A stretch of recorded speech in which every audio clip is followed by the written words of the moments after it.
Hola, bienvenidos a Encuentro San Pablo. Mi nombre es Gardenia Capa y hoy tenemos dos invitados importantes e internacionales que llegan desde Argentina para el quinto Congreso Internacional de Educación de la Universidad Católica San Pablo. Estamos con el magíster Jorge Bosco, magíster en Dirección de Recursos Humanos y licenciado en Ciencias Sociales y Humanidades, docente, investigador y autor de 4 libros y numerosos artículos dedicados a la educación. Actualmente está preparando su tesis doctoral en filosofía sobre la paideia clásica. También estamos con la doctora Noemí Alvarado, doctora en educación y licenciada en ciencias de la educación. Ella es iniciadora y asesora del programa de filosofía realista en el nivel primario. Actualmente es coordinadora de la diplomatura de filosofía realista en la Universidad Católica de Cuyo, en Argentina. Bienvenidos Jorge y Noemí. Muchas gracias. Hoy vamos a hablar acerca de un nuevo rumbo en la formación docente. Ustedes vienen al Congreso Internacional de Educación de la Universidad Católica San Pablo, así que quería hacerles una pregunta sobre cuáles son los retos que ustedes observan o ven para los docentes de hoy en día. Cualquiera de los dos puede. Hay muchos retos. Hay muchos retos. No sé si querés hablar. Sí, yo creo que principalmente la propuesta justamente de esta semana y del Congreso es recuperar el valor del realismo. Porque me parece, y coincidirás quizás Noemí, hoy por hoy la educación sufre de alguna forma el ataque de las ideologías. Es decir, cuando la realidad del niño, muy puntualmente, que es hoy nuestra gran preocupación en la propuesta del Congreso, la realidad del niño queda perdida, ensombrecida detrás de las expectativas o de las ideas que tiene tal o cual quizás bandería política, tal o cual corriente de pensamiento o filosófica, que olvidan cuál es la realidad de ese niño y por lo tanto cuáles son sus verdaderas necesidades, pero mucho más cuál es su verdadero horizonte. Y entonces cuando hablamos de educación tenemos que formularnos esas preguntas esenciales. ¿Quién es este destinatario de la educación y para qué voy a educarlo? Creo que esa es la propuesta del realismo y en ese sentido es el gran desafío de los maestros hoy, recuperar ese norte. ¿Qué se entiende por pedagogía realista que ustedes mencionan, para que lo puedan entender un poquito más las personas que nos están viendo, ¿no? Bueno, básicamente, porque como hay muchas corrientes, que el gran tema es el tema de cómo conoce la persona. Entonces, básicamente el realismo, el planteo es, hay una persona que conoce y hay una realidad posible de ser conocida, porque esta persona tiene esa inteligencia capaz de conocer esta realidad. No es que yo estoy construyendo la realidad, sino que la estoy descubriendo a esa realidad. El niño conoce el árbol, lo ve, lo toca y realmente puede llegar a tener el concepto de lo que es árbol, aunque el niño no sepa que tiene un concepto en su inteligencia. Eso que pareciera tan simple y que todos lo vivimos cotidianamente es lo que creo que tenemos que recuperar en el ámbito educativo. Y un poco el planteo de algunas propuestas pedagógicas es recuperemos, eduquemos en el asombro que el niño tiene, porque el niño naturalmente tiene ese asombro y se maravilla de las cosas. Lo que pasa es que parecería que después se pierde, porque es como que uno dice, bueno, ¿y por qué no van con tanto entusiasmo a la escuela y no siguen felices? Uno dice, tantas cosas que uno puede enseñar, querríamos mantener y hay maneras de hacerlo, que es un poco alguna de las propuestas que queremos hacer. Y además porque, después de regresar a clases, hemos estado en una época de pandemia, sí, donde, la educación era virtual, y volver a la presencialidad creo que ha conllevado muchos retos, muchos, cambios, incluso para los niños, profesores, y esta propuesta que ustedes dan tiene que ver con esa, presencialidad, ese objetivo de que el alumno aprenda en el colegio, en las aulas.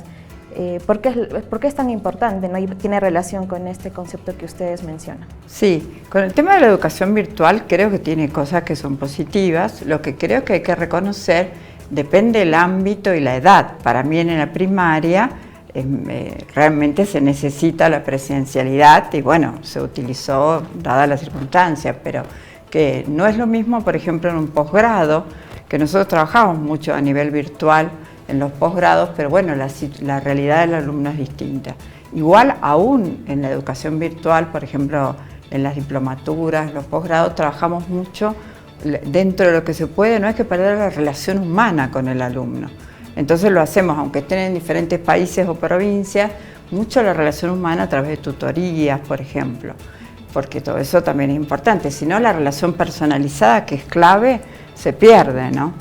Yo siempre pienso cuando se habla de este dilema educación virtual, educación presencial, que la pandemia nos impuso a todos, yo siempre digo, cuando la vida nos acaricia o cuando la vida nos golpea, no alcanza la foto de tu madre para abrazarte. Es decir, hay un universo de relaciones que tienen que ver con la vida afectiva, pero por lo mismo con la vida intelectual, porque redunda todo en que tienen que ver con la vida espiritual, que son reales o no lo son. Sencillamente como eso, o son reales y por lo tanto tienen un alcance verdadero, profundo a la interioridad de la persona, o bien no lo tienen. Entonces la educación virtual, y por eso coincido plenamente con Noemi, sobre todo cuando se trata de los niños, o es una relación real, o bien estamos haciendo una disociación ante la cual el niño no es capaz de distinguir. Nosotros somos capaces de distinguir, bueno, por esta circunstancia estoy tomando un curso en la virtualidad, en la distancia, con esta persona de la cual me voy a valer en sus conocimientos y saberes. Hacemos una suerte de abstracción, de reflexiones que nos permiten ir y volver. El niño no, por su propia naturaleza. Por eso hablábamos del realismo, atender a cómo es el niño. Al niño no le podemos pedir lo que no nos puede dar. Es violentar su naturaleza, imponerle una educación virtual. Y también por el rango de edad, ¿no? Me imagino Claro. que este tema o esta pedagogía realista es aplicada de acuerdo a las edades de los niños, ¿no? Ustedes también mencionan, o bueno, en el Congreso se va a hablar acerca de la filosofía realista, y hablar de filosofía quizás es un tema que para muchos es complicado, confuso, que incluso algunos no lo entienden bien todavía como concepto. Entonces, ¿cómo también hablar acerca de la filosofía realista enfocada en la educación de los niños de primaria y secundaria, ¿no? Pero sobre todo de primaria? Bueno, es una de las propuestas en las que más estoy trabajando en el ámbito didáctico. Si bien hay mucha bibliografía y se trabaja filosofía para niños, no se ha hecho hasta ahora, recién en estos últimos tiempos estamos trabajando esta propuesta desde esta perspectiva realista. Lo que queremos es mostrar, porque en general está esta concepción de que la filosofía es aburrida, de que la filosofía no se entiende. Nos pasaba en la escuela, decir, bueno, pero ¿cómo le van a enseñar filosofía? O que el niño no es capaz. Bueno, el tema, el gran desafío fue justamente cómo puedo hacer cercano estos temas, incluso temas de metafísica, que son las partes clásicas de la filosofía, que hoy más bien en los currículums se plantea más bien historia de la filosofía, qué piensa cada autor, pero desde este planteo hay clásicos, Santo Tomás de Aquino, San Agustín, o sea, hay toda una filosofía que todavía está presente, o sea, es vigente, ¿no? O sea, que nosotros podemos recuperarla, como que habría que recuperarla, ver que está vigente y que podemos hacerlo. Lo quizás más complejo, y es el intento, es cómo lo llevo al aula. ¿Qué hago con el maestro? ¿Qué hace el maestro? ¿Qué hace con el niño? ¿Cómo enseña esto? Y un poco la propuesta de este programa de filosofía es toda la primaria, de primero a sexto grado, empezar con el tema del asombro, que es lo propio en un primer grado. Después temas que, por ejemplo, en segundo grado se plantean, el tema del movimiento, son temas que, por ejemplo, se tratan en ciencias naturales. Entonces uno va viendo cómo puede inducir al niño, siempre de un método de inducción a través del diálogo, confiando en la capacidad del niño, pero además orientándolo, no dejándolo sin respuesta. El niño pregunta los porqué de las cosas, o sea, hay tantas cosas, veamos cuántas, siempre preguntan el porqué, porque el chico llega a lo que es la cosa, a la esencia, decimos nosotros en filosofía. Lo que pasa es que tenemos que potenciar más esa capacidad, ¿no? Porque, sí. Perdón que le corte, Sí. ¿este programa ya se ha aplicado en algún colegio? Hace más de 10 años que venimos trabajándolo y como nace, digo yo, de la sabiduría del aula, empezó así, formando todas las semanas formando a los docentes, aplicándolo a la semana siguiente, corrigiendo, volviendo, siguiendo adelante, con actividades, con el lenguaje específico, pero a la vez mínimo, lo aplicado a un niño, progresivo, interesante. Yo contaba por ahí, les encanta la clase de filosofía, los niños van a filosofía diciendo filosofía, van cantando a filosofía. Y eso no lo podían encarar los padres, porque al principio cuando uno lo aplica empiezan como diciendo qué es esto, qué van a hacer conmigo. Claro, o van a hablar acerca de historia. O creen que es historia, difíciles. no damos historia. O sea, algunos temas de metafísica el niño puede descubrirlo. Nosotros en filosofía decimos, tienen esa captación, los chicos tienen una primera captación, que es un poco lo que plantea Jorge, ¿no? Sí, disculpa. En ese sentido, yo creo que es muy ilustrativo recordar el movimiento de los peripatéticos, los discípulos de Aristóteles, del griego peripatein, caminar. Porque claro, Aristóteles, que es para nosotros el maestro del realismo, lo que hacía era que ellos aprendieran, les enseñaba la naturaleza a partir de provocar en ellos ese asombro que hace que uno tienda a descubrir cuál es la realidad de las cosas, a través de las preguntas, que son el mecanismo natural de la filosofía.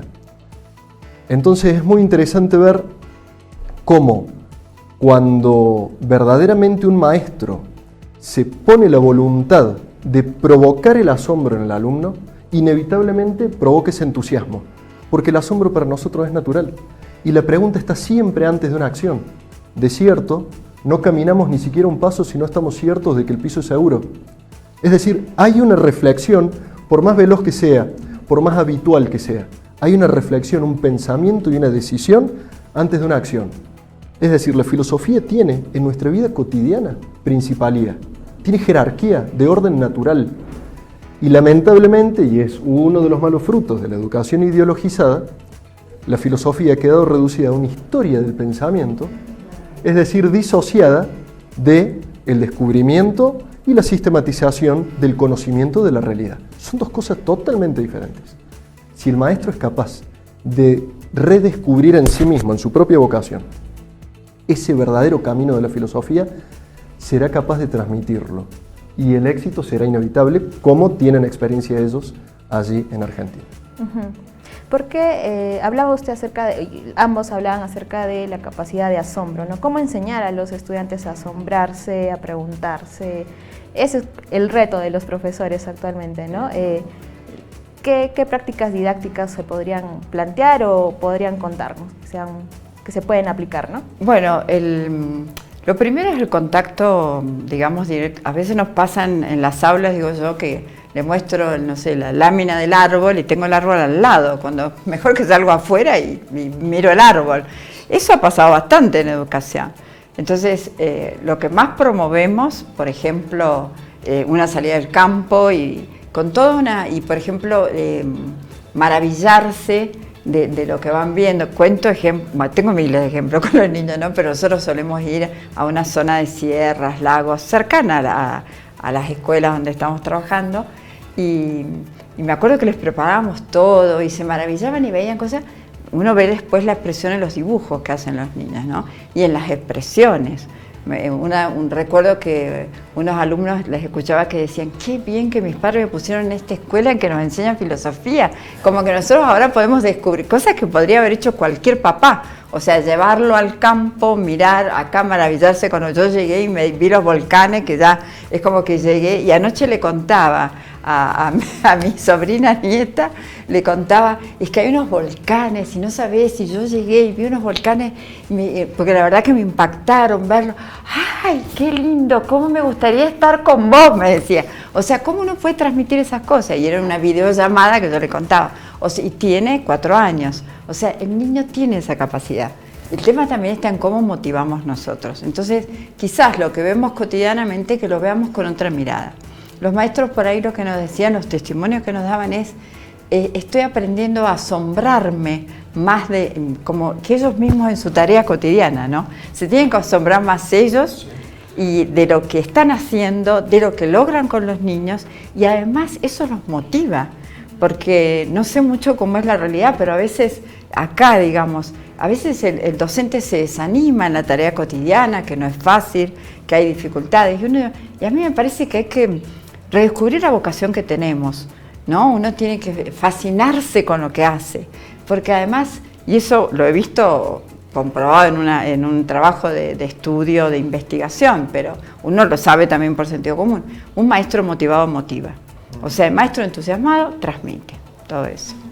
Y ahora se habla mucho de la educación integral, ¿no? Que tiene que ver un poco con la formación de virtudes, de buenos hábitos, ¿no? ¿Cómo ustedes lo ven? ¿Cómo se está aplicando a nivel internacional? ¿Qué consejos podrían dar a los docentes de Perú, ¿no? Propiamente de Arequipa? Yo creo que, tal como acaba de decir Noemí, nadie da lo que no tiene.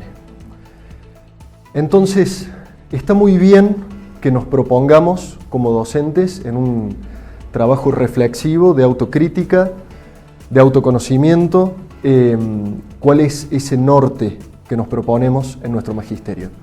Pero yo creo que el gran reto no es tanto plantearlo de cara a nuestra planificación, típica confusión del docente. Primero planifica o se preocupa por el programa o por la clase y no verdaderamente por el convencimiento personal de aquello que quiero transmitir.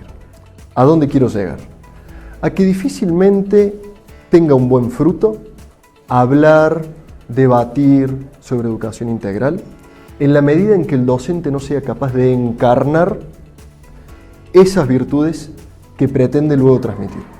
Entonces, el docente tiene que recuperar su amor a la verdad, su formación doctrinal, su capacitación, su lectura, y no alcanza con eso. Tiene que recuperar su tiempo de contemplación, es decir, de ocio, que es una palabra que hoy utilizamos en nuestro lenguaje asociada a la pereza, que es un vicio, que es un pecado. Cuando ociosa era la vida de Adán en el paraíso.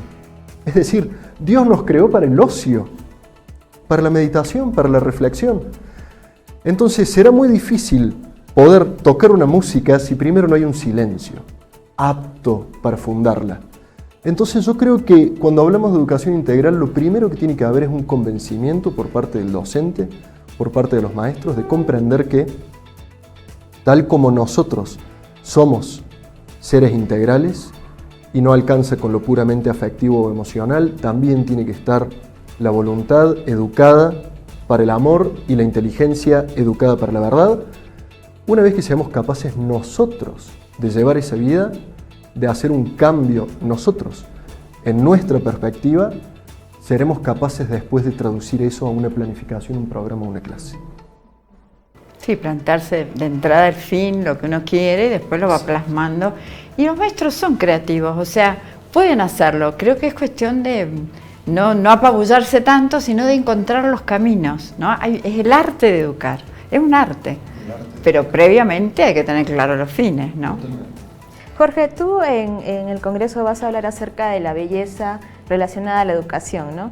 ¿Cómo entendemos la belleza relacionada propiamente a la educación y para los niños, ¿no? O sea, a veces uno puede entender la belleza de una manera, pero no la puede ligar mucho a la educación. ¿Nos podrías comentar eso? Muy bien. Noemí decía muy bien al principio que los niños están plantados aquí para conocer. Y es que el hombre, la realidad del hombre, tiene dos manifestaciones posibles: conocer y comunicar. Es todo lo que hacemos. Conocer y comunicar. Entonces, ¿qué ocurre? Que la belleza es el esplendor, la manifestación de las cosas, que hace que no solamente las conozcamos, sino que gocemos al conocerlas. Y es lo que ocurre cuando uno contempla algo bello.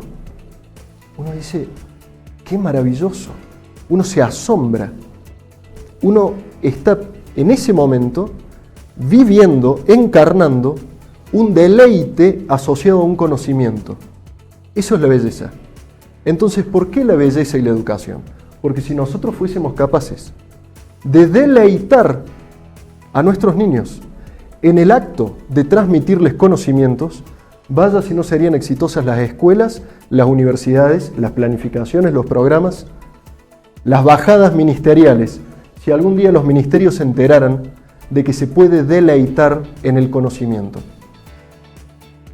A través de la verdad, del bien y de la belleza, se acabaría la crisis de la educación, y por mecanismos muy naturales y no ideológicos, que pretenden parchar una crisis que es mucho más profunda. Eso es, creo yo, la belleza y la educación.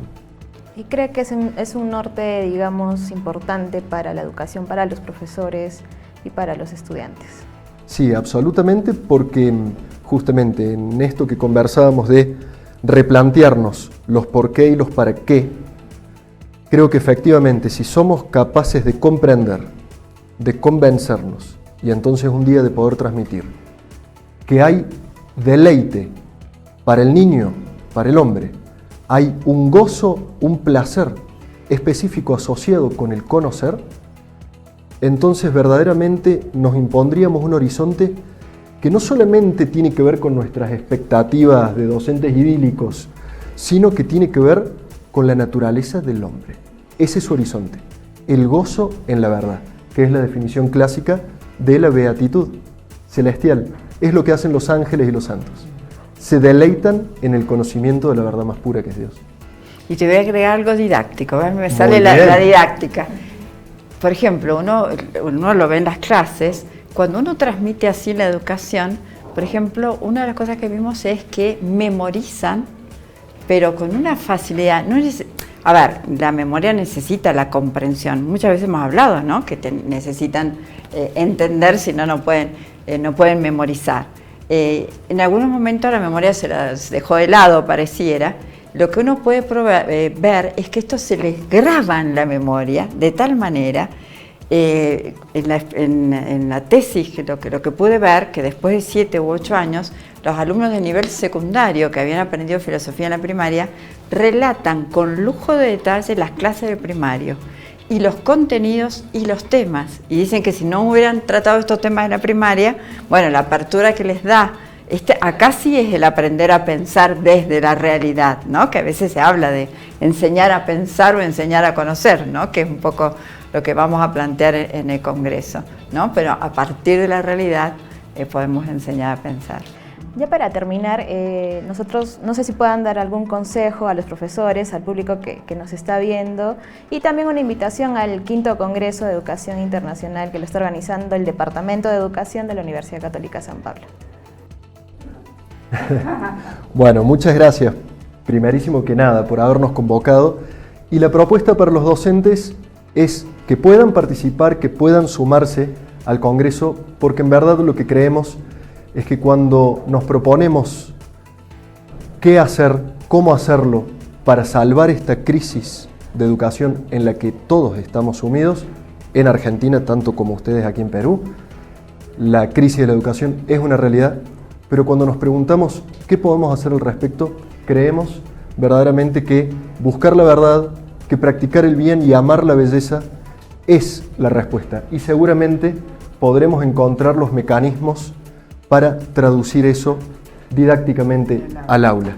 Pero primero, la invitación del Congreso creo que es a que lo comprendamos nosotros y nos convengamos nosotros en esa propuesta y en ese horizonte personal.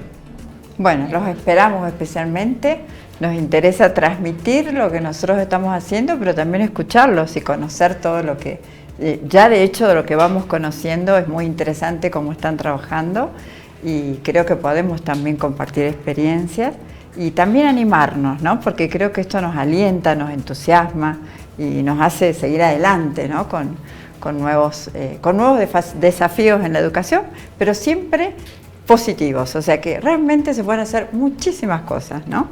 Así que como decía, para el bien de los niños y la formación de los niños, que son el futuro, ¿no? de nuestras naciones. Educar en positivo, decía Juan Pablo II, ¿no? Tenemos que lograr y tener esta mirada. Muchas gracias, Jorge, muchas gracias, Noemí. Gracias. Nuevamente la invitación a que puedan participar del 5º Congreso Internacional de Educación de la Universidad Católica San Pablo, que se va a desarrollar este jueves 14 y viernes 15 de septiembre en las instalaciones de la Universidad Católica San Pablo. Igual pueden visitar la web de la universidad para más información. Esto ha sido Encuentro San Pablo y nos vemos el próximo martes al mediodía.